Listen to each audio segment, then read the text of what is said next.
শোনা যাচ্ছে ডিসেম্বরে যখন রাশিয়ার প্রেসিডেন্ট ভ্লাদিমির পুতিন ভারতে এসেছিল, তখন দীর্ঘদিন ধরে দীর্ঘ ১০ বছর নিরলসভাবে বিজেপির প্রচার করে যাওয়া মোদিকে ভারতের সেরা প্রধানমন্ত্রী, বিশ্বের সেরা প্রধানমন্ত্রী হিসেবে তুলে ধরা, এই সমস্ত কার্যকলাপ করা অর্ণব গোস্বামী সে নাকি একটা আশা করেছিল যে তাকে দিয়েই ভ্লাদিমির পুতিনের ইন্টারভিউটা করানো হবে।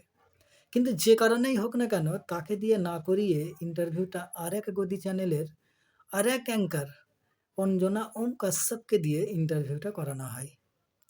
এই কারণে অর্ণব গোস্বামীর নাকি প্রচণ্ড রাগ হয়েছে, প্রভুর ওপরে অভিমান হয়েছে।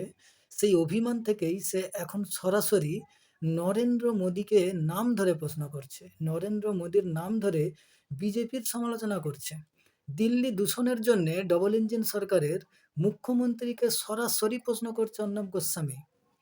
এই অর্ণব গোস্বামী যে দীর্ঘদিন ধরে বিজেপির দালালি করে গেছে, সে আজকে সরাসরি নরেন্দ্র মোদীর নাম ধরে প্রশ্ন করছে। এছাড়া আরও একটি সূত্র বলছে যে দীর্ঘদিন ধরে ওয়ান সাইডেড বায়াস নিউজ করার ফলে রিপাবলিক চ্যানেলের যে গ্রহণযোগ্যতা সেটা কিন্তু সার্বিকভাবে কমে গেছে। একটা বিশেষ অংশ, বিশেষ শ্রেণী ছাড়া নিরপেক্ষ দর্শক কিন্তু রিপাবলিক চ্যানেল অনেকদিন থেকে দেখছে না, তাই তার রিচ কমে গেছে। রিচ কমে গিয়ে তার আর্নিং কমে গেছে। তাহলে এই যে শোনা যাচ্ছে বা দেখা যাচ্ছে অর্ণব গোস্বামী বিগত কয়েক সপ্তাহ ধরে এই যে একটা বদল, এই চেঞ্জ, এর নেপথ্যে কিন্তু যারা ভাবছে যে অর্ণব গোস্বামী হয়তো একজন আদর্শ জার্নালিস্ট হয়ে উঠেছে, গণতন্ত্রের চতুর্থ স্তম্ভের যে দায়িত্ব, সেই দায়িত্বটা তার মনে পড়ে গেছে, ব্যাপারটা কিন্তু তা নয়। এর পেছনে এই দুটো কারণই রয়েছে। এক হলো প্রভুর প্রতি অভিমান, আর দুই হলো আর্থিক লোকসান। এই দুটো আবার ঠিক হয়ে গেলে আবার তাকে তার স্বমহিমায় দেখা যাবে।